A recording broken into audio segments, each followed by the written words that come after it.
Metode rekaman. Baik, terima kasih. Bismillah, Alhamdulillah, wassalatu wassalamu ala Rasulillah, mabad. Terima kasih, selamat datang, ahlan wa sahlan, khususnya kepada Bapak Dr. Starto MSI, dan juga Bapak Muhammad Syukron, Pak Jumadin, Ibu Harnita, dan juga mahasiswa yang akan ujian pada kesempatan kali ini, yaitu Bapak Risman Alif. Ya, seperti biasa, bagi mahasiswa diberikan waktu 10-15 menit ya untuk mempresentasikan tentang tesisnya ya, dari mulai judulnya, kemudian latarnya, rumusannya, metodenya, kemudian ada kajian pustaka sebelumnya yang relevan sampai kepada hasil penelitiannya dan juga kesimpulan. Menghemat waktu, saya berikan waktunya sepenuhnya kepada Bapak Risman Alif. Silakan. Bisa share screen atau tidak? Saya belum sempat bikin Pak Dokter. Oh, sobat channelnya ya. Oke, saya buka di ini aja. Saya buka di file yang ada di sini. Silakan langsung saja. Baik, terima kasih atas waktunya Pak Dokter. Bismillahirrahmanirrahim. Yang terhormat Bapak Dr. Suparto, yang terhormat Bapak Dr. Abdul Rahman Wisnu, yang saya banggakan teman-teman mahasiswa S2 Stai Sabili, dari Allah Subhanahu wa taala karena atas limpahan rahmat dan taufiknya akan Zoom. Salawat serta salam kita lupa pula kita haturkan kepada junjungan Nabi besar Muhammad Shallallahu Alaihi Wasallam karena atas perjuangan beliaulah sehingga peradaban Islam ini diangkat dari alam dekadensi moral menuju tatanan yang berkeadaban. Baik, saya akan mempresentasikan sesi saya dengan judul Pengaruh Disiplin Belajar dan Gaya Belajar terhadap Prestasi Belajar pada Mata Pelajaran Pendidikan Agama Islam kelas 10 Madrasah Aliyah Swasta Pondok Pesantren Hidayatullah Buton Tengah. Latar belakang, dalam pasal 31 Undang-Undang Dasar 1945 mengamanatkan bahwa pendidikan merupakan hak bagi setiap warga negara, tetapi pendidikan dasar merupakan kewajiban yang harus diikuti oleh setiap warga negara dan pemerintah wajib membiayai kegiatan tersebut.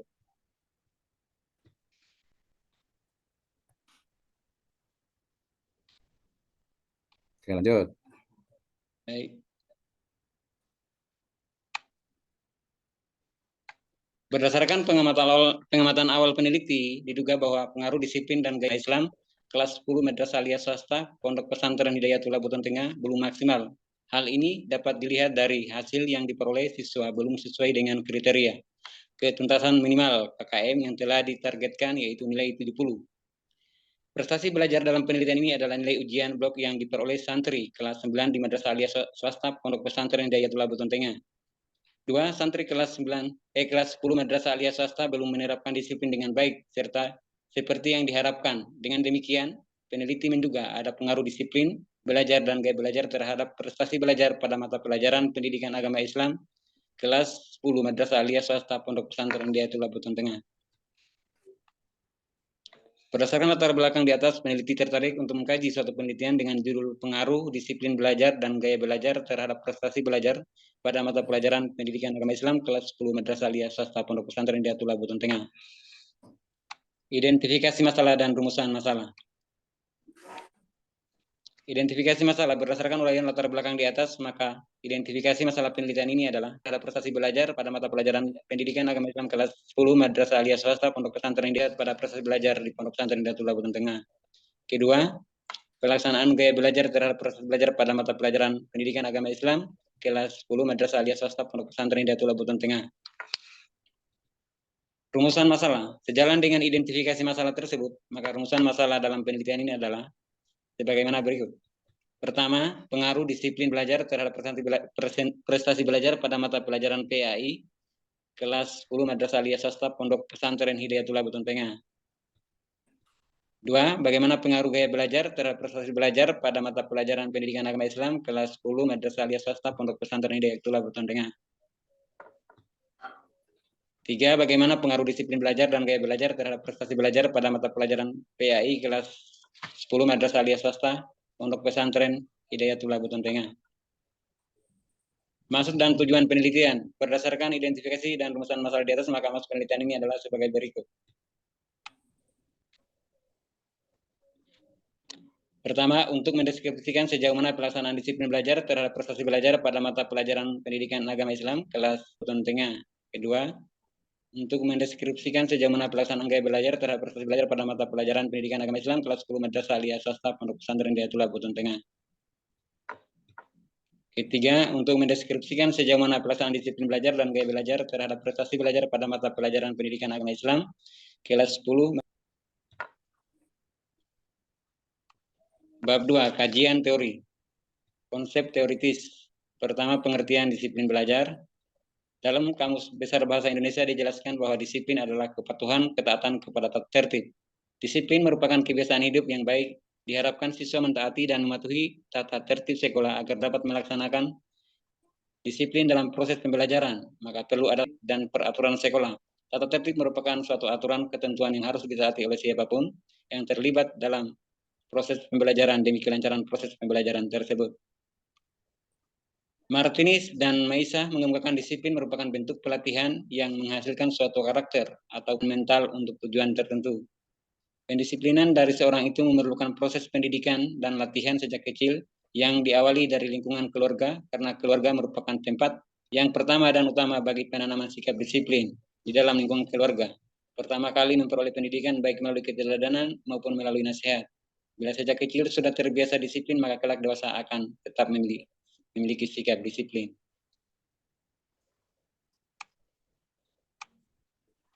Gaya belajar. Definisi lain yang dikemukakan gaya belajar menurut Kolb bahwa gaya belajar merupakan metode yang dimiliki individu untuk mendapatkan informasi yang pada prinsipnya merupakan bagian integral dalam siklus belajar aktif. Selain itu, gaya belajar juga diartikan sebagai cara belajar yang dipengaruhi oleh beberapa faktor fisik, emosional, sosiologis, dan lingkungan.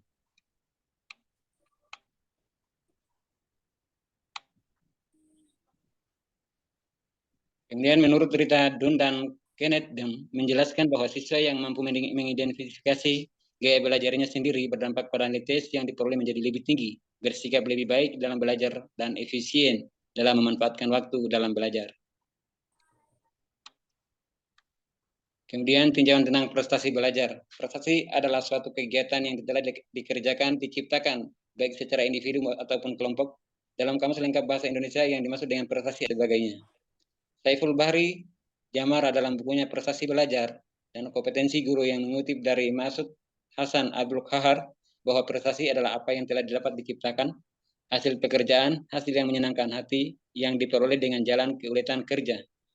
Dalam buku yang sama, Nasrul Narab berpendapat bahwa prestasi adalah penilaian pendidikan tentang perkembangan dan kemajuan siswa berkenaan dengan penguasaan bahan pelajaran yang disajikan kepada siswa. Kerangka berpikir dan paradigma.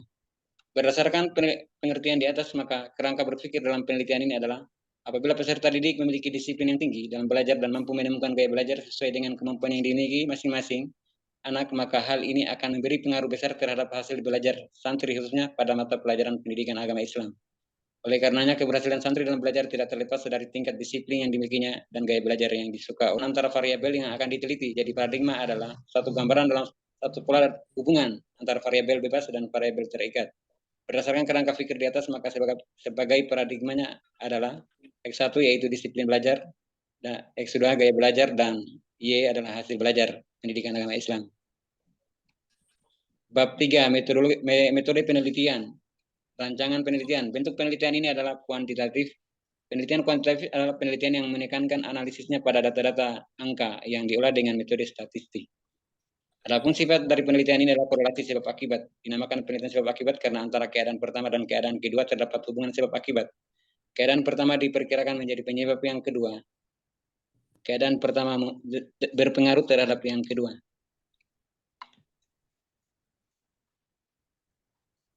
Apabila dikaitkan dengan penelitian ini, maka dapat dijelaskan bahwa variabel pertama, variabel bebas, yaitu disiplin belajar dan gaya belajar, diperkirakan menjadi sebab atau berpengaruh terhadap variabel kedua, yaitu variabel terikat. Dalam hal ini, hasil belajar pendidikan agama Islam. Dari uraian di atas dapat disimpulkan bahwa jenis penelitian yang penulis lakukan adalah penelitian korelasi sebab akibat dengan menggunakan pendekatan kuantitatif. Dengan pendekatan gaya belajar terhadap prestasi belajar pada mata pelajaran PAI kelas 10 Madrasah Aliyah Swasta Pondok Pesantren Hidayatullah Buton Tengah. Dengan cara menguantifikasi dari indikator-indikator dari masing-masing variabel, baik variabel bebas maupun variabel terikatnya. B. Populasi, sampel dan teknik pengambilan sampel. Populasi adalah seluruh penduduk atau individu yang dimasukkan untuk diselidiki, sedangkan menurut pendapat lain populasi adalah keseluruhan subjek penelitian. Apabila seorang ingin meneliti semua elemen yang ada dalam wilayah penelitian, maka penelitian merupakan penelitian populasi. Adapun anggota populasi dalam penelitian yang dimaksud di sini adalah seluruh santri pondok pesantren di Atula Buton Tengah. Sampel adalah bagian dari jumlah dan karakteristik yang dimiliki oleh populasi, sedangkan menurut pendapat lainnya yang dimaksud sampel atau contoh adalah sebagian atau wakil populasi yang diteliti. Kemudian untuk menentukan berapa banyak anggota sampel yang diteliti, maka penulis mengikuti pedoman yang menyatakan bahwa untuk sekedar perkiraan, sehingga penelitiannya merupakan penelitian populasi. Tapi jika jumlah subjeknya besar, dapat diambil antara 10 sampai 15 atau 20 sampai 25% atau lebih berdasarkan konsep yang disebutkan di atas. Karena anggota populasi jumlah lebih dari 100, maka peneliti mengambil sampel 10% dari 19 dengan yang itu berjumlah 82 siswa. Adapun pengambilan sampel pada penelitian ini menggunakan simple random sampling dengan pengambilan sampel dari sejumlah santri di setiap kelas 10 Madrasah Aliyah Swasta Pondok Pesantren di Atula Buton Tengah. Teknik pengumpulan data. Dalam penelitian ini penulis menggunakan beberapa metode yang dapat digunakan untuk mengumpulkan data-data erat kaitannya dengan masalah yang diteliti. Angket atau kuesioner.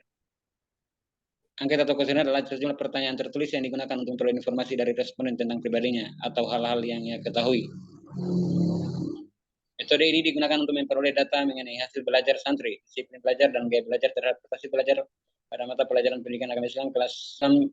Pembagian angket ini adalah santri kelas 10. Metode angket ini dijadikan metode utama dalam penelitian ini, di mana angket menggunakan skala Likert untuk variabel bebas, yaitu X1 dan X2 alternatif jawaban, SL selalu, SR sering, J jarang, TP tidak pernah, dan untuk X2.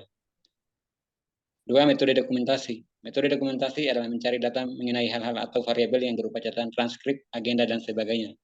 Peneliti menggunakan metode ini di swasta pondok pesantren di Atula Buton Tengah.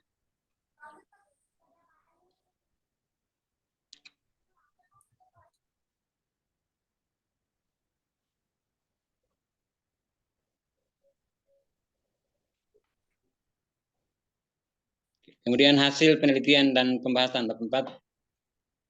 Pondok Pesantren Hidayatullah Buton Tengah merupakan salah satu pondok pesantren yang berada di Desa Wakambangura, Kecamatan Wasangka, Kabupaten Buton Tengah, Provinsi Sulawesi Tenggara, yang memiliki luas lahan 18.000 meter persegi dan memiliki kelas di mana keseluruhan santri yang ada. Pondok pesantren Hidayatullah ini memiliki masjid, lapangan olahraga, perpustakaan, minimarket, rumah pengasuh, rumah pembina, dan aula serta laboratorium komputer. Visi misi Pondok Pesantren Hidayatullah Buton Tengah.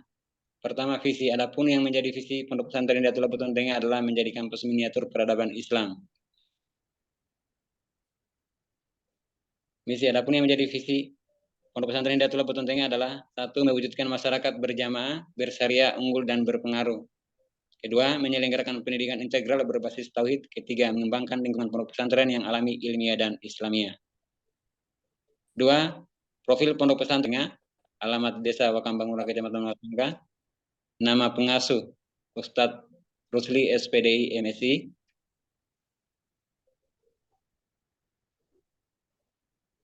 Deskripsi data disiplin. Dari data hasil angket penelitian dilakukan pada hari Senin tanggal 8 Mei 2023 diperoleh data variabel disiplin belajar kelas 10, 11 dan 12 di Madrasah Aliyah Pondok Pesantren dalam lampiran 1 menjelaskan bahwa dari 20 item pertanyaan kuesioner disiplin belajar terdapat 2 item pertanyaan yang memiliki nilai paling tinggi sehingga memiliki nilai positif yang harus dipertahankan dalam memberikan disiplin pada peserta didik. Sedangkan pada item pertanyaan nomor 19 memiliki sumbangan nilai paling rendah. Sehingga pada poin ini, disiplin perlu untuk lebih ditingkatkan agar santri lebih mudah untuk mengikuti pembelajaran yang diberikan oleh guru.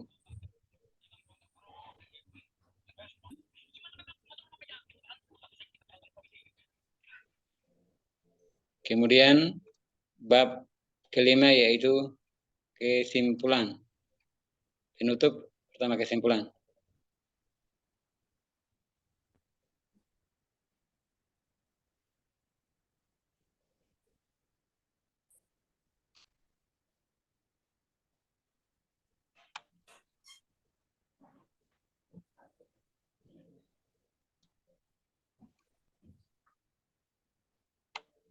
Berdasarkan hasil penelitian, penulis menyelesaikan data kesimpulan sebagai berikut.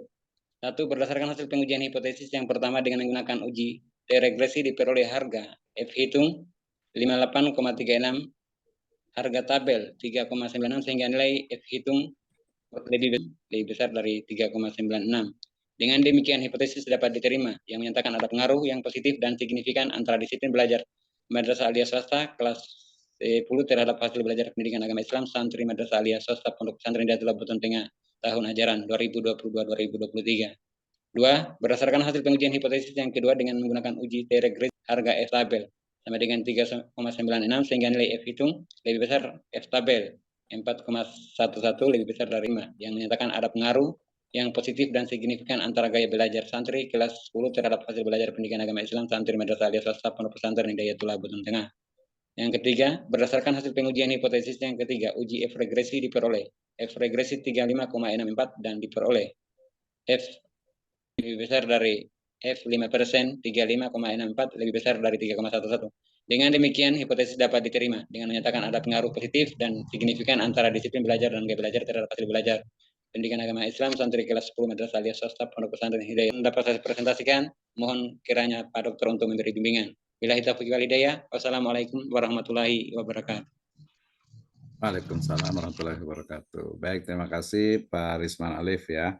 Ini yang terakhir gitu ya untuk istilahnya itu tes uji coba ya. Tapi tadi yang sendirian kayaknya kuantitatif gitu ya. Jadi kalau mau tanya Pak Risman ini ya paham ya tentang kuantitatif ya. Tahapan-tahapannya udah belajar ya. Kemarin Pak Dokter waktu di S1. Nah, Kebetulan dengan Pak Dokter Sita harus beli bukunya nih. Harus beli bukunya kayaknya nih. Jadi biar waktu S1-nya pakai kuantitatif juga. iya Pak Dokter. Judulnya apa waktu S1-nya? Implementasi Hmm. pengaruh sudah lupa juga Pak Dokter tapi lah sudah lama nih. Oh. Soalnya 2015 kemarin. Oke, berarti ini sebenarnya udah cukup bagus. Artinya pengaruh ada X1 dan X2 terhadap Y itu standar sekali ya, gitu ya. Kemudian tadi memang mungkin merujuk ke tadi juga dengan Pak Jumadin tadi itu. Jadi ini pakainya kan pendidikan agama Islam tapi di aliyah gitu ya. Berarti seharusnya nih kalau yang betul itu kalau pendidikan agama Islam di aliyah itu berarti keseluruhan nilai berarti. Jadi akidah akhlak, Al-Qur'an hadis, fikih, sirah, dan rumpun dari PAI gitu ya, rumpun dari PAI itu. Nah itu permasalahan utamanya di situ sebenarnya. Nah, nanti kalau ada waktu sih saya mau nanya ini sih urutannya, jadi harus paham detail urutan dari penelitian dari mulai samplingnya, uji apa saja yang dilakukan sampai kepada pakai software atau pakai manual? Pakai manual Pak Dokter. Masa manual sih capek lah, manual susah, harus pakai aplikasi lah. Harus biasa pakai aplikasi pakai apa biasanya? Kalau manual ya nggak bisa ya, hari gini masih pakai manual, nggak mungkin lah. Terlalu masa mau pakai kalkulator gitu. PSS. Bisa, ada SPSS di laptopnya. Saya pinjam juga Pak Dokter punya teman-teman. Oh, tapi ini betul ya buat penelitiannya di Madrasah Aliyah swasta yang Hidayatullah ya, betul ya? Iya Pak Dokter. Nah, jadi nanti dipastikan itu nanti dari mulai buat instrumennya sampai soalnya kalau menurut saya penting gitu. Jadi ada pengalaman tadi untuk membuat sebuah penelitian gitu ya. Oke, nanti kita akan lanjutkan lagi. Kita serahkan dulu kepada Dr. Sutarto ya untuk memberikan masukannya. Silahkan. Terima kasih Pak Dr. Misno. Kepada Pak Arisman, selamat sudah selesai. Nih Pak Arisman ini paling rajin nih kalau kuliah, tapi ujiannya kok paling terakhir gitu ya. Iya. bahkan beberapa kali ujian tesis hadir ya. Setidaknya sudah ada pengalaman bagaimana gaya mengujinya saya, Pak Dr. Jahid, Pak Dr. Kadio pernah memperhatikan gitu ya. Iya Pak Dokter. Detailnya gitu ya. Nah, kaitan dengan judul ini memang saya kira sudah memenuhi standar ya kalau judulnya gitu ya. Tapi ada beberapa masukan. Pertama kaitan dengan pendidikan agama Islam. Kalau saya lihat dari uraiannya, ini kan pakai angketnya 2 variabel ya, pengaruh disiplin belajar dengan gaya belajar. Prestasinya kan diambil dari nilai berarti kan. Nah, Iya, maka betul. nanti itu penting ya. Kebetulan saya lihat belum ada angketnya maupun nilai. Justru penelitian kuantitatif itu yang terpenting, otaknya kan di situ. Angketnya, kemudian datanya. Gitu. Jadi ini boleh dibilang masih cerita, masih ngalamun gitu ya, karena saya juga nggak bisa mengatakan angkanya benar atau salah, karena yang terpenting itu pengolahan datanya, betul kata Pak Dr. Misno tadi ya. Jadi pengolahan datanya pakai apa, manual atau pakai Excel atau pakai aplikasi, dan itu dilampirkan. Maka ketika mau nguji kuantitatif itu pasti akan dilihat dulu angketnya benar enggak, kemudian data hitungannya seperti apa, baru dianalisa gitu. Tapi dari desainnya sudah bagus daripada yang sebelum-sebelumnya. Sudah ada definisi operasionalnya, sudah ada kisi-kisinya. Nah, dari definisi kisi-kisi yang di bab 3 itu nanti harus dibuat angketnya gitu. Jadi untuk saya tahu penelitiannya benar atau salah ya lihat dulu angketnya nanti gitu ya. Jadi ini masih PR nih, saya belum bisa mengatakan benar atau salah karena angketnya belum ada. Plus dari angket menghasilkan data, datanya dilampirkan, kemudian ngitungnya seperti apa. Gitu. Tapi sebagai masukan itu pertama, ini masukannya ya. Pertama, pastikan mata pelajaran PAI berarti nilainya nanti harus semua rumpun tadi gitu ya. Kalau kebanyakan ambil salah satu pelajaran aja gitu. Jangan sampai kesannya ini dari sekolah umum dioper ke madrasah jadi PAI jadi tetap PAI, padahal kalau madrasah, kalau sekolah umum PAI kan satu pelajaran gitu ya. Nah, ketika di madrasah jadi banyak pelajaran. Itu pastikan satu ya. Kemudian yang kedua di latar belakang nanti mestinya diceritakannya di situ. Di latar belakang kalau memang mau mata pelajarannya semua, ceritakan bahwa yang dimaksud dengan PAI yang akan dibahas ini adalah semua mata pelajaran gitu. Dan ceritakan kenapa sih mesti meneliti tentang mata pelajaran itu di latar belakangnya ya. Saya lihat belum ada. Kemudian yang kedua di teorinya ini kan prodi PAI.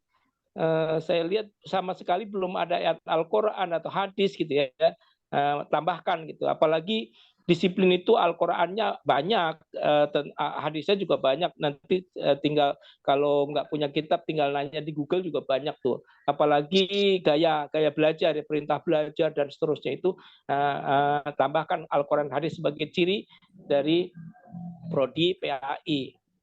Kemudian yang belum ada di bab 2 itu penelitian yang relevan nanti ditambahkan.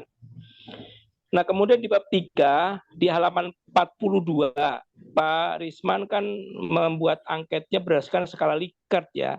Nah, jadi Likert itu ceritanya gini Pak, Likert itu ada 3 posisi ya, netral, negatif, positif gitu ya. Jadi netral itu 0, negatif itu -1, positif itu +1.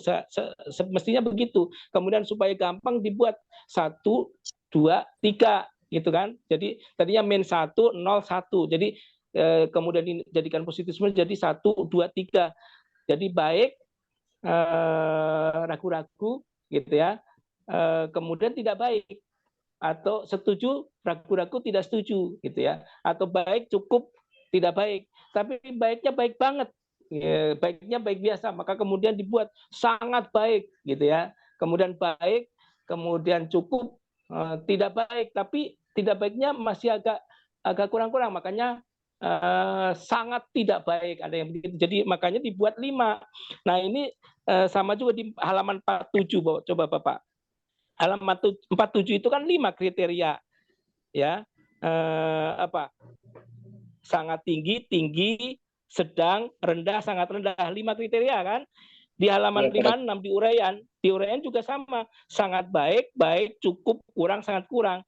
Tapi di pilihannya itu selalu, sering, jarang, tidak pernah hanya 4. Nah jadi konsisten aja saya usulkan Jadikan 5. Jadi gini, tambahannya gini ya, selalu, sering, kadang-kadang, jarang, tidak pernah. Jadi selalu itu berarti tidak pernah enggak. Sering itu kebanyakan melakukan. Kadang-kadang itu tengah-tengah gitu ya. Nah, jarang itu melakukan tapi sedikit. Kalau tidak pernah kan sama sekali. Ya itu ya. Jadi bikin 5 karena Bapak membuat nih saya tulis halamannya. Di halaman 42 hanya 4 kan, di halaman 47 kriterianya ada 5, di halaman 56 juga 5. Jadi semuanya dibikin 5. Apalagi saya jelaskan tadi, Likert itu sebenarnya gitu. Jadi negatif, netral dan positif kemudian dinaikkan gitu ya ceritanya gitu ya. Itu yang perlu diperbaiki dan itu penting. Dan sekali lagi kriteria tadi kan dibentuk dalam angket. Nah, angketnya nanti dilampirkan, perhitungannya dilampirkan, tabelnya dilampirkan. Kayak Bapak tadi menceritakan hasilnya sekian, di tabelnya sekian, maka kemudian terbukti. Nah, ketika melihat buktinya dari mana, kan hitungannya nggak ada, tabelnya nggak ada. Itu Pak Risman ya. Jadi bukan salah, tapi saya nggak bisa ngelihat karena nggak ada. Jadi kurang gitu ya. Nah, itu yang terpenting. Kemudian apalagi ya? Satu lagi untuk pengaruh itu bukan hanya terbukti secara hipotesis, tapi jelaskan seberapa pengaruhnya. Jadi berapa persen gitu ya.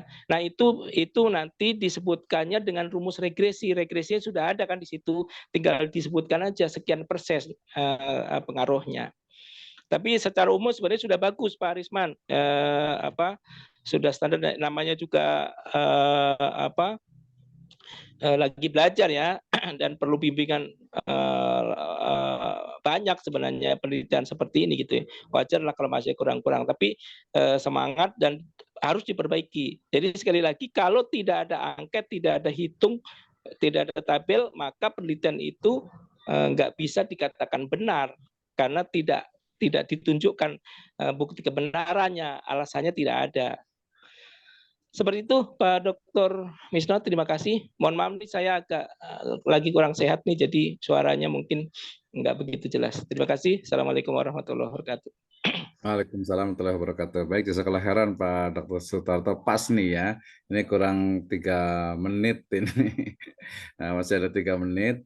Dan alhamdulillah sih untuk dari sisi ininya, ya tadi mungkin karena terakhir gitu ya, jadi ada yang cukup agak lumayan lah dibanding dengan yang lain gitu kan ya. Tapi intinya nanti ada beberapa perbaikan gitu ya, beberapa perbaikan untuk istilahnya itu di tesis ini gitu ya, sehingga nanti Pak Risman nanti boleh ditambahkan ya. Nanti insya Allah dalam minggu-minggu depan itu kita akan buat kelas nanti satu-satu kita akan teliti ya untuk istilahnya. Tapi kalau judul tadi sudah bagus, tapi harus dipastikan bahwa memang itu dilaksanakan gitu ya. Tesis itu dilaksanakan, kemudian juga nilainya itu kalau tadi kalau umpamanya kayak penulisan dan lain sebagainya atau penggunaan aplikasi SPSS itu bisa ini minta bantuan tuh ya. Sehingga nanti bisa yang penting paham alurnya. Nanti mungkin kalau sekali lagi nanti saya akan tes itu untuk istilahnya itu alurnya gitu ya. Alurnya itu harus betul-betul paham dari A to Z-nya terkait dengan istilahnya penelitiannya itu dari mulai samplingnya sampai kepada hasil akhir dari hasil regresinya itu ya, regresi linearnya itu ya. Baik, itu dulu sih. Jazakallah khairan. Ini waktunya juga sudah habis juga. Terima kasih untuk Pak Dr. Sutarto, MSI, Pak Muhammad Syukran, Pak Jumadin, juga Pak Risman ya. Ini bukan akhir, tapi ini adalah awal untuk kita bisa banyak belajar. Terutama tadi kalau di pendidikan memang paling banyak kuantitatif. Nanti bisa baca bukunya Pak Dr. Sutarto juga. Kemudian di video nanti kita share juga terkait dengan pembelajaran. Jadi harus betul-betul belajar diperbaiki. Sebenarnya sih kemarin itu ada sekitar dari ya 12 orang ini sebenarnya sih hampir yang 6 itu sudah cukup bagus sebenarnya gitu ya. Tinggal ada beberapa yang mungkin memang karena istilahnya itu buru-buru dan lain sebagainya sehingga kemudian tidak sempat tuh ya kurang waktunya kurang gitu ya. Terima kasih, jazakallah khairan. Kita tutup dengan hamdalah dan waqafatul majlis. Alhamdulillahirabbil alamin. Subhanakallahumma bihamdika asyhadu an la ilaha illa anta astaghfiruka wa atubu ilaik. Assalamualaikum warahmatullahi wabarakatuh.